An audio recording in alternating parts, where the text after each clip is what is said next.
ഇന്ന് നമ്മുടെ യാത്രയുടെ 20ാമത്തെ ദിവസമാണ്. ഇവിടെ ഭയങ്കര തണുപ്പാണ്. രാവിലെ എഴിക്കാമെന്നോ ആരും എഴിച്ചിട്ടില്ല ഇവിടെ ഒന്നും. 2-3 ബൈക്ക്, അതും 1 കിലോമീറ്റർ സ്പീഡിലൊക്കെയാണ് ഓരോ ആൾക്കാർ പോണത്. ഏറ്റവും സ്പീഡ് കുറഞ്ഞ്. ഇന്നലെ ഗുരുശിഖ അവിടെ പോയപ്പോൾ അച്ഛയടുത്ത് പറഞ്ഞു, അച്ഛൻ കയ്യിലിരുന്ന ഗ്ലൗസും പിന്നെ ജാക്കറ്റ് ഇടാൻ. അച്ഛൻ ജാക്കറ്റ് ഇട്ടില്ല, ഒന്നും ഇട്ടില്ല. എനിക്ക് തോന്നാൻ രാജസ്ഥാൻ തന്നെയെങ്കിലും ഒരു വലിയ ഹിൽ സ്റ്റേഷൻ്റെ മുകളിൽ എത്ര കാറ്റടിക്കും എന്നൊക്കെ എനിക്കറിയാം. ഞാൻ വെതറൊക്കെ നോക്കി തന്നെയാണ് പോയത്. വെതറിൽ അങ്ങ് കുറച്ച് സമയം കഴിയുമ്പോൾ കുറച്ചും കൂടെ തണുപ്പാവുമെന്നും ഉണ്ടായിരുന്നു. ആ ബുദ്ധി ഉണ്ടായിരുന്നു ഞാൻ ഇട്ട്. പക്ഷെ അത് ഗ്ലൗസിൻ്റെ കാര്യം പറയുമ്പോൾ അച്ഛർക്ക് എന്തൊരു ഗ്ലൗസ് എന്ന് പറഞ്ഞു. ഞാനും അച്ഛയെ പോയി തണുത്ത് അച്ഛയും തണുത്ത് അച്ഛക്ക് നിൽക്കാൻ പറ്റാത്ത അവസ്ഥയായി. പിന്നീട് തിരിച്ചെങ്ങനെയൊക്കെ ഇറങ്ങി റൂമിലെത്തി. എനിക്കറിഞ്ഞു ഇവിടെ എങ്ങനെ എത്തിയെന്ന്. ഭയങ്കര തണുപ്പ്. പക്ഷെ താഴെ ടൗണിലൊക്കെ എത്തുമ്പോൾ ആ തണുപ്പ് കുറയും. കാരണം അറിയാലോ, വണ്ടികളുടെ പൊല്യൂഷനും എല്ലാം കൊണ്ടത് കുറയും. എന്തായാലും ഭയങ്കര തണുപ്പ് തന്നെയാണ്. സൺറൈസിന് വേണ്ടി കാത്തിരിക്കുവാണ്. ആളിതുവരെ പൊങ്ങിയില്ല. എല്ലാ മലയുടെ ഇടയിൽ ഒളിച്ചിരിക്കുവാണ്. രാവിലെ കുളിച്ചെടുത്ത് വരട്ടെ. മൗണ്ട് അബുവിലെ സൺറൈസ് കാണാൻ വേണ്ടി വന്ന് നിൽക്കുന്നതാണ്. ആരുമില്ല കേട്ടോ, ഞങ്ങൾ മാത്രമേ ഉള്ളൂ. തണുപ്പ് കാരണം ആരും എണീറ്റിട്ടില്ല. 6:42 സൺറൈസ് കാണിച്ചത്. പക്ഷേ ഇവിടെ ഒരു നിറം മാത്രമേ ഉള്ളൂ. ഇപ്പോൾ സമയം 6:45 കഴിഞ്ഞു. ഞങ്ങൾ വെയിറ്റ് ചെയ്യുന്നു. ചിലപ്പോൾ കാണാൻ പറ്റുമായിരിക്കും, അല്ലെങ്കിൽ പിന്നെ ഇത് ഉയർന്നു വന്നതിന് ശേഷമായിരിക്കും കാണാൻ പറ്റുന്നത്. എന്തായാലും ഞങ്ങൾ കാത്തിരിക്കുന്നു. സൂര്യനതാ പതുക്കെ പൊങ്ങി വരുന്നു കേട്ടോ. ഞങ്ങൾ വിചാരിച്ചത് ഇവിടെ സൂര്യോദയം ഒന്നും കാണില്ല, ക്ലൗഡ്സ് ആയിരിക്കുമെന്ന്. പക്ഷേ കുഴപ്പമില്ല, ഇതേ മലകളുടെ മുകളിൽ അങ്ങനെ പൊങ്ങി വരുന്നുണ്ട്. ഒരു ഹാപ്പി മൊമെൻ്റാണ് കേട്ടോ, വേറെ ഒന്നുമല്ല. മൗണ്ട് അബുവിൻ്റെ മുകളിൽ നിന്ന് ഇങ്ങനെ സൺറൈസ് കാണാൻ പറ്റുമെന്ന് സ്വപ്നത്തിൽ പോലും വിചാരിച്ചിട്ടില്ല. പക്ഷേ അത് നടന്നു.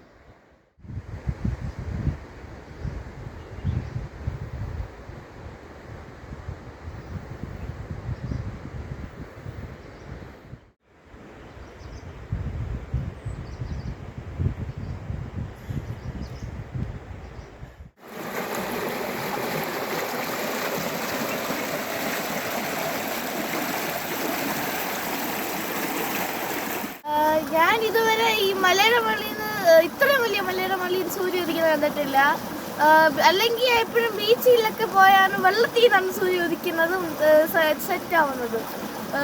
ഒരിക്കൽ ഞാൻ പോയിട്ടുള്ള ആനക്കൽ മലയിലാണ് ടെൻ്റ് അടിച്ച് കിടന്നിട്ടുണ്ട്. ടെൻ്റൊക്കെ ചെയ്ത് അവിടെ കിടന്നിട്ടുണ്ട്. അതുപോലെ ജിഷ്ണു അങ്കിളും ഞാനും അച്ഛയും എല്ലാവരും കൂടെ പോയി. പക്ഷെ അന്ന് സൂപ്പർ സൺറൈസ് ആയിരുന്നു. പക്ഷേ അതിനേക്കാളും സൂപ്പർ, കാരണം ഭയങ്കര വലിയ മല. അത്രയും സൂപ്പർ കാഴ്ചകൾ തന്നെയാണ് ഇവിടെ ഉള്ളത്. ഇവിടെ എന്തായാലും അങ്ങനെ കാഴ്ചകളില്ല. ഒരു രീതി നോക്കിയ ജൈനന്മാരുടേതും അവിടെ നമ്മൾ അങ്ങനെയൊന്നും ഇതില്ല. എനിക്കതൊന്നും ഇഷ്ടമല്ല. പക്ഷെ നേച്ചർ അതെന്തൊരു രസമാണ് എന്ന് വെച്ചാൽ സൂര്യ ഉദിച്ചതും അത് പല കാര്യങ്ങളും എനിക്ക് ഭയങ്കരമായിട്ട് ഇഷ്ടപ്പെട്ടു. എന്തായാലും ഈ സ്ഥലത്ത് പറ്റിയെങ്കിൽ ഞാൻ വലുതായിട്ട് ഇനിയും വരണം. ഇവിടുത്തെ വലിയൊരു തടാകമാണ് നക്കി ലേക്ക്, അങ്ങനെയാണ് ഇതിൻ്റെ പേര്. നമ്മളവിടെ ലൊനാവലയിൽ കണ്ടില്ലേ ഖണ്ടാല ലേക്ക്, അതിനേക്കാളൊക്കെ ഒരുപാട് വലുതാണ്.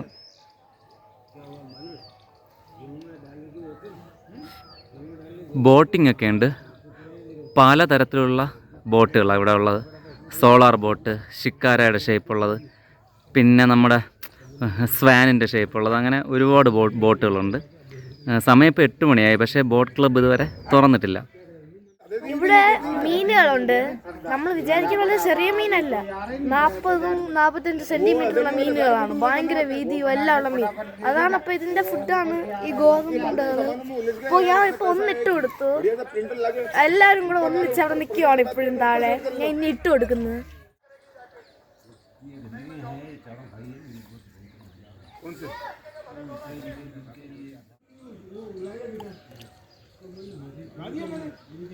इसमें क्या भगा दो ना, इसमें कोई किसी का लेके थोड़ी बैठे हैं, दबने लगेगा यार। लेकिन इसमें मेरे सामने अच्छी बात है, इसको जरा इसमें ठीक है, इसको जरा फोटो खींचने को दिखाया, बंदूक मार गया तो मेरी निशाने पे बिल्कुल नहीं।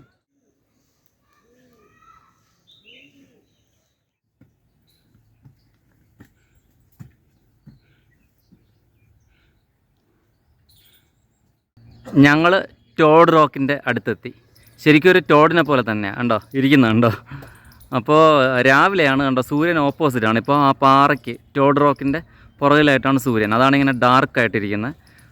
ഞങ്ങളിവിടെ എത്തിയപ്പോൾ ഒരു കാര്യം മനസ്സിലായി, ടോഡ് റോക്കിൽ വരുന്നെങ്കിൽ വൈകുന്നേരം വരണം. അപ്പോൾ ഇപ്പുറത്തെ സൈഡിൽ നിന്നായിരിക്കും വെയിൽ.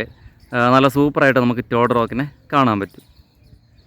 ടോഡ് റോക്കിൻ്റെ പുറകിൽ നിന്നുള്ള കാഴ്ചയാണ്, കുറച്ചുകൂടെ വിസിബിളാണ്. പക്ഷെ നമ്മൾ ആ വശത്തു നിന്ന് കാണുന്ന ആ ഒരു വ്യൂ ഇല്ല കേട്ടോ, ആ ഒരു ലുക്കില്ല ടോഡ് റോക്കിന് ഇവിടെ നിന്ന്. താഴെയായിട്ട് കാണുന്നത് നമ്മൾ നേരത്തെ വിസിറ്റ് ചെയ്ത നക്കി ലേക്കാണ്. ഇവിടെ നിന്നുള്ള വ്യൂ സൂപ്പറാണ് കേട്ടോ. നമുക്ക് ഇവിടെ നിന്ന് കഴിഞ്ഞാൽ മൗണ്ട് അബു ടൗണിൻ്റെ ഒക്കെ ദൂര കാഴ്ചകൾ, അതേപോലെ ഏകദേശം എല്ലാ മലകളും നമുക്കിവിടെ നിന്ന് കാണാം. ഇന്നലെ ഉച്ചയ്ക്ക് രാജസ്ഥാനിലെ വെജിറ്റബിൾ ബിരിയാണി കഴിച്ചു. അപ്പം ഞാൻ ആദ്യം കണ്ടപ്പോൾ വിചാരിച്ചു ഭയങ്കര റെഡ് കളറായിരുന്നു, ഒട്ടും കൊള്ളൂലായിരിക്കും എന്ന് വിചാരിച്ചു.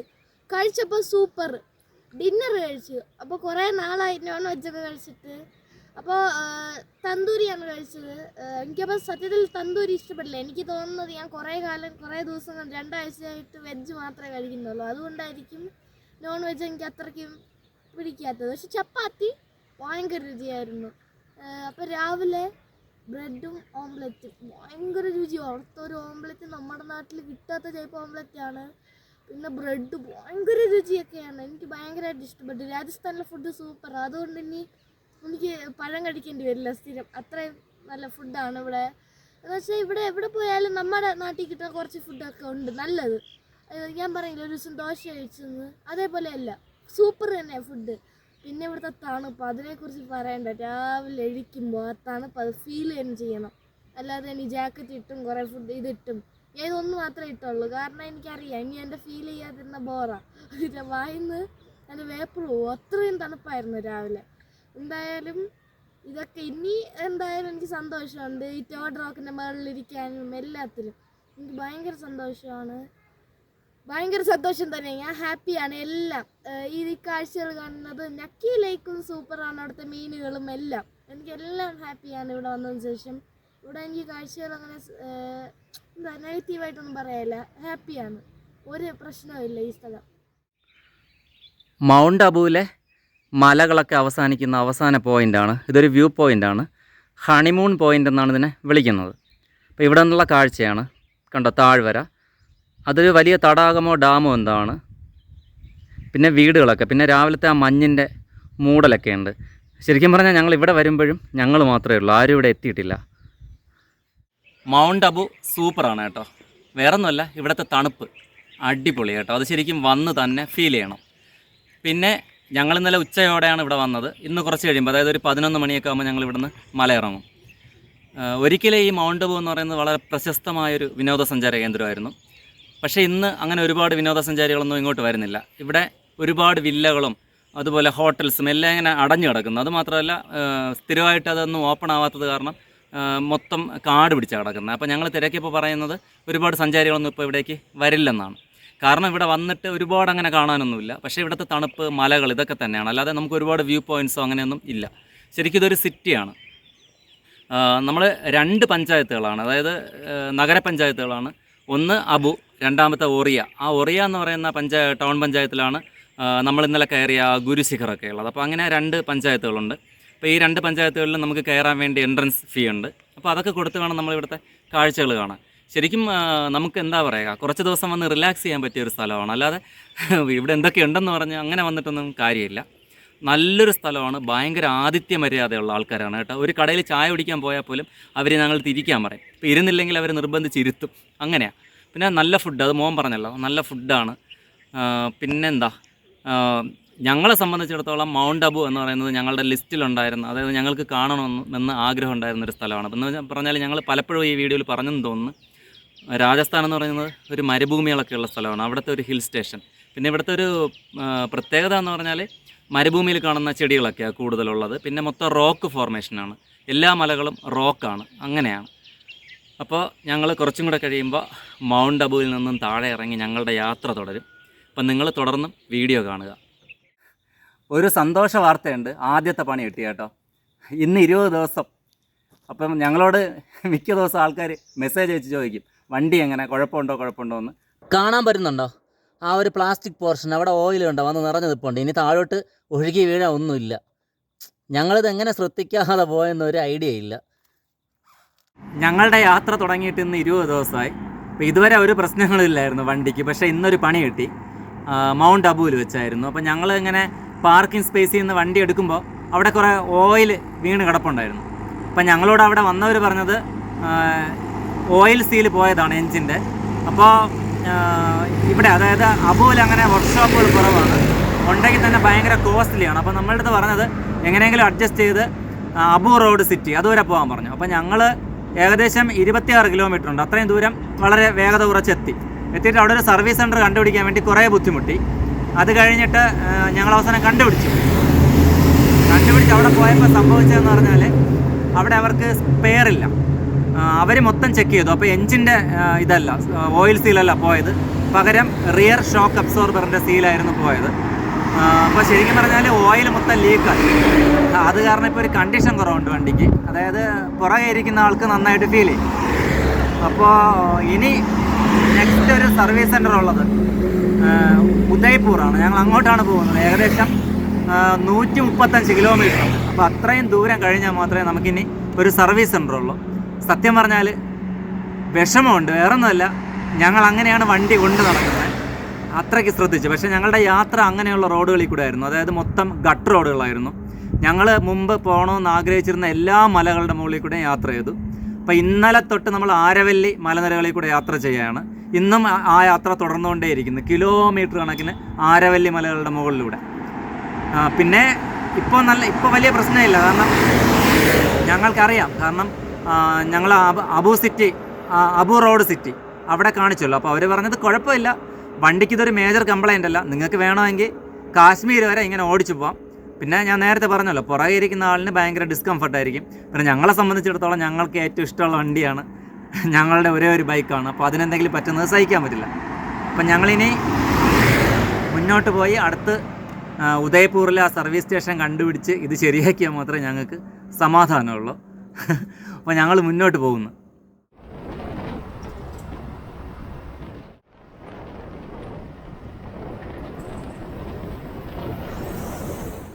ദുൽഖർ സൽമാൻ്റെ നീലാകാശം പച്ചക്കടൽ ചുവന്ന ഭൂമി എന്ന ആ ഒരു സിനിമ കാരണം പ്രശസ്തമായൊരു സ്ഥലമാണ് തിരുനെൽവേലിക്കടുത്തുള്ള റെഡ്ഡിയാർപട്ടി ഹിൽസ്. അപ്പം ഞങ്ങൾ ഈ ട്രിപ്പിൽ അതുവഴിയാണ് വന്നത്. ഞങ്ങൾ ആ വീഡിയോയിൽ അത് പോസ്റ്റ് ചെയ്തിട്ടുണ്ടായിരുന്നു. അപ്പം ഞങ്ങൾ സഞ്ചരിക്കുന്ന വഴിയിൽ അതുപോലെ ഒരുപാട് സ്ഥലങ്ങളുണ്ട്. ആദ്യമായിട്ട് അങ്ങനെ ഒരു സ്ഥലം കണ്ടപ്പോൾ ഞങ്ങൾക്ക് ഭയങ്കര അത്ഭുതമായിരുന്നു. പക്ഷേ നമ്മളീ വരുന്ന വഴിയിൽ ഇതുപോലെ ഒരുപാട് സ്ഥലങ്ങളുണ്ട് കേട്ടോ. ഇത് ശരിക്കും നമ്മൾ ഉദയ്പൂർ പോകുന്ന വഴിയാണ്, അവിടുത്തെ ദംഗ അങ്ങനൊരു സ്ഥലമാണ്. ഇത് NH27 ആണ്, ഉദയ്പൂർ പോകുന്ന വഴിയാണിത്. അപ്പോൾ ഇവിടെ നമ്മളും കുറച്ച് ട്രക്സും അത്രയേ ഉള്ളൂ. അതാണ് നമ്മുടെ ഇപ്പോഴത്തെ കൂട്ടുകാർ. വേറെ ഇവിടെ ഒരു കട പോലും ഇല്ല, ഒരു മനുഷ്യരിവിടെ ഇല്ല, അത്രയ്ക്കും ചൂടും. ഒരു കടയില്ല, വെള്ളം കുടിക്കാൻ ഒരു ഹോട്ടലോ ഒന്നുമില്ല. ഗതികെട്ട് തന്നെ ഇത്, എന്തൊരു ഗതികേടാണെന്നറിയാമോ ഇവിടെ വരുമ്പോൾ. വെള്ളം ഉണ്ടായതുകൊണ്ട് ഭാഗ്യം, അല്ലെങ്കിൽ എന്നേ പണി പാളും. ഇപ്പം തന്നെ ഇപ്പം വെള്ളം കുടിച്ചിട്ടില്ല, എൻ്റെ ചുണ്ടൊക്കെ വീണ്ടും ഉണങ്ങി, എനിക്ക് വീണ്ടും ഇതായി. എന്തായാലും ഒരു കാര്യം മനസ്സിലായി, ഇപ്പം നമ്മൾ മൗണ്ട് അബുവിൽ ഒരു ചൂടുമില്ല, ഭയങ്കര ഐസ് പോലത്തെ തണുപ്പ്. ഇങ്ങെത്തിയപ്പോൾ ചൂട് കൂടി, കുറച്ച് ഇതായിപ്പോയി. എന്തായാലും ഭയങ്കര ചൂട് തന്നെയാണ്. ഇനി മുന്നോട്ട് പോകുന്നത് ഈ ഉച്ച എങ്കിലും കുറച്ച് ക്ലൗഡ്സൊക്കെ ഒന്ന് മൂടി കിടപ്പുണ്ട്. ഒന്ന് മഴ പെയ്തെങ്കിൽ കൊള്ളാമെന്ന് തോന്നുന്നു. എന്തായാലും മഴ പെയ്യിട്ട് ദൈവം സഹായിച്ചാൽ മഴ പെയ്യും.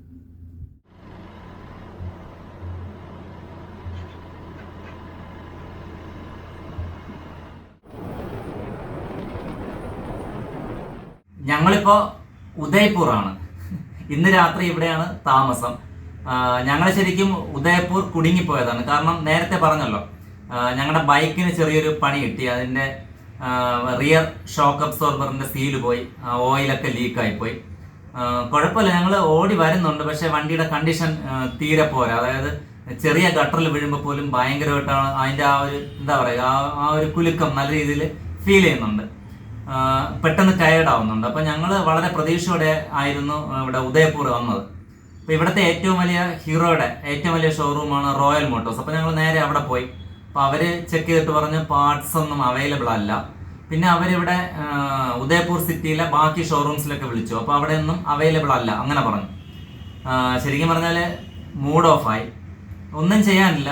വൈകുന്നേരമായി, ഏകദേശം 4:15 കഴിഞ്ഞു ആ സമയം. അപ്പോൾ ഞങ്ങൾ മാപ്പിൽ നോക്കുമ്പോൾ ഒരു നദി കാണിക്കുന്നുണ്ട് അതിൻ്റെ വശത്തായിട്ട്. അപ്പോൾ ഞങ്ങൾ വിചാരിച്ച് ഇനി കുറേ സമയം അതിൻ്റെ കരയിൽ പോയിരിക്കാം, ഇനിയിപ്പോൾ ഒന്നും ചെയ്യാനില്ല, കുറച്ച് നേരം അവിടെ ഇരുന്നിട്ട് റൂമൊക്കെ എടുക്കാം. അങ്ങനെ പ്ലാൻ ചെയ്ത് ഞങ്ങൾ നദിയുടെ അങ്ങോട്ട് പോയി. പക്ഷെ നദിയുടെ അങ്ങോട്ട് പോയപ്പോൾ അവിടെ ഇറങ്ങാൻ വഴിയില്ല, ഒരു തെരുവായിരുന്നു. അപ്പോൾ തെരുവിൽ ഇങ്ങനെ അവിടെയും ശരിക്കും എന്താ പറയുക, ഒരു അങ്ങനെ അങ്ങോട്ടോ അങ്ങോട്ടോ തിരിയാൻ പോലും പറ്റാത്ത സ്ഥലം. അപ്പോൾ അവിടെ വെച്ച് രണ്ടാൾക്കാരെ കണ്ടു. അപ്പോൾ അവരോട് ഞങ്ങൾ കാര്യം പറഞ്ഞു, നദിയിൽ പോകേണ്ട വഴി ചോദിച്ചു. അപ്പോൾ അവർ പറഞ്ഞു അങ്ങോട്ട് പോകാൻ ബുദ്ധിമുട്ടാണ്, അഴുക്ക് ചാല് പോലെയാണ്, ശരിക്കും വേറെ എന്തെങ്കിലും ഹെൽപ്പ് വേണമെന്ന് ചോദിച്ചപ്പോൾ ഞങ്ങളിങ്ങനെ വിഷയം അവതരിപ്പിച്ചു. അപ്പോൾ അവർ പറഞ്ഞു ഒരു ഷോറൂമുണ്ട്, മനാമ മോട്ടോഴ്സ് എന്നാണ് പേര്, ഹീറോയുടെ വലിയൊരു ഷോറൂമാണ്, ജസ്റ്റ് അവിടെ ഒന്ന് ട്രൈ ചെയ്യാൻ പറഞ്ഞു. അങ്ങനെ ഞങ്ങൾ മനാമ മോട്ടോഴ്സ് കണ്ടുപിടിച്ച് അവിടെ എത്തി. അപ്പോൾ അവരും എല്ലാം ചേഞ്ച് ചെയ്ത് തരാം. അപ്പോൾ അവർ ആദ്യം പറഞ്ഞു ഇങ്ങനെ ഇൻഷുറൻസ് ക്ലെയിം ചെയ്യുന്നെങ്കിൽ 2 ദിവസത്തിൽ കൂടുതലാവും, അപ്പം നിങ്ങൾ റെഡി പേയ്മെൻറ്റ്, അതായത് ഒരു 4000-നും 5000-നും ഇടയ്ക്ക് തരികയാണെങ്കിൽ ചേഞ്ച് ചെയ്ത് തരാമെന്ന് പറഞ്ഞു. അപ്പോൾ സത്യം പറഞ്ഞാൽ നമ്മൾ വിചാരിച്ച പോലെ അല്ലായിരുന്നു ഈ യാത്രയിലൊന്നും.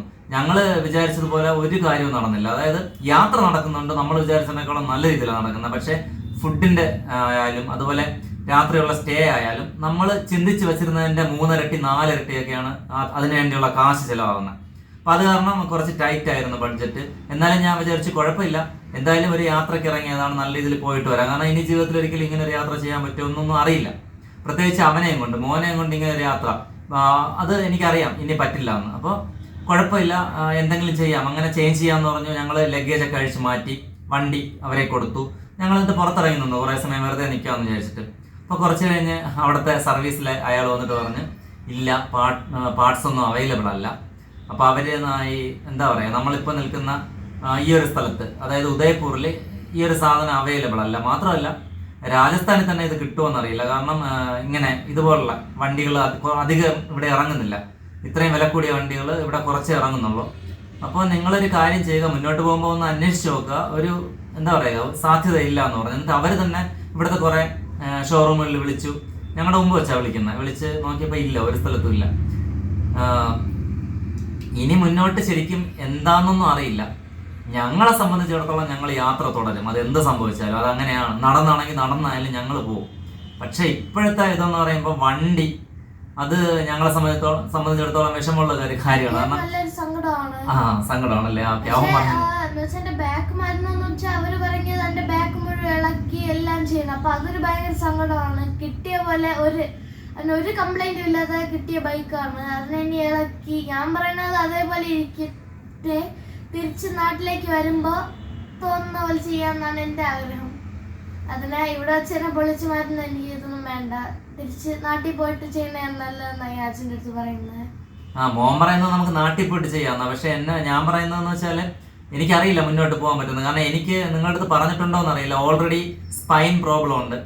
ഇത് ജസ്റ്റ് ഞങ്ങൾ ഇറങ്ങി തിരിച്ചതാ, അതായത് പർപ്പസ്ഫുള്ളി എന്തെങ്കിലുമൊക്കെ ചെയ്യേണ്ട ജീവിതത്തിൽ. ഈ ഒരു സ്പൈൻ പ്രോബ്ലം കാരണം കുറേ പ്രശ്നങ്ങളാണ് ജീവിതത്തിൽ ഉണ്ടായത്. അപ്പം വീട്ടിൽ കുത്തിയിരുന്ന് മടുത്ത് അങ്ങനെ ഞങ്ങൾ ഇറങ്ങിയതാ.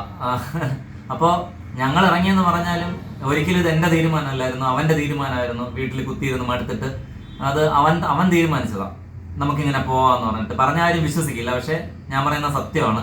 അത് ആഗ്രഹമുണ്ട് ഒരു ദൂരെ എന്ന് വെച്ചാൽ നമ്മുടെ നാട് വിട്ടു പോകണം. എന്ന് വെച്ചാൽ കാശ്മീർ എന്ന് പറയുമ്പോൾ വലിയ മലകളും പല പ്രത്യേകതയുള്ള സ്ഥലമാണ്. അപ്പോൾ അങ്ങോട്ട് പോകാൻ ഭയങ്കര കൊതിയുണ്ട്. പണ്ടേ ആഗ്രഹമുള്ളതാണ്, എൻ്റെ ചെറിയ പ്രായം മുതലും ആഗ്രഹമുള്ളതാണ്. അത് നടക്കുമെന്ന് പോലും അറിയൂടായിരുന്നു. ഭയങ്കര എനിക്ക് അതിനെ കുറിച്ചുള്ള വീഡിയോസും കാണാനൊക്കെ ഭയങ്കര താല്പര്യം തന്നെ.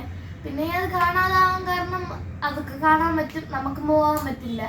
പിന്നീട് ഒരു ദിവസം എനിക്ക് ഭയങ്കര ഒരു ആഗ്രഹം തോന്നി പോയേ പറ്റുമെന്ന്. കാരണം ജീവിതത്തിനൊരു കാലം വരെയല്ലേ പറ്റും നമുക്ക് ഇതൊക്കെ ചെയ്യാൻ. അപ്പോൾ ഭയങ്കരമായിട്ടൊരു ആഗ്രഹം തോന്നി, ഇതെല്ലാം പറഞ്ഞ് അപ്പോൾ പിന്നെ യാത്ര പോകാൻ ഉറപ്പിച്ചു. എനിക്ക് അത് ഭയങ്കര സന്തോഷമായി അതൊക്കെ കേട്ടപ്പോൾ. എനിക്കിപ്പം അതിലൊരു ഭയങ്കര സന്തോഷമുണ്ട്. എന്തായാലും കുറേ സ്ഥലങ്ങൾ കാണാൻ പറ്റി. അതേ കുറേ സ്ഥലങ്ങൾ കാണാൻ പറ്റി. ഒരുപാട് ഞങ്ങൾ ഒരിക്കലും പ്രതീക്ഷിക്കാത്ത സുന്ദരമായ വഴികളിലൂടെ യാത്ര ചെയ്ത് ഒരുമാതിരിപ്പെട്ട രാജസ്ഥാൻ വരെയുള്ള ഒരുമാതിരിപ്പെട്ട എല്ലാ മലകളുടെ മുകളിൽ കൂടെ ഞങ്ങൾ യാത്ര ചെയ്തു.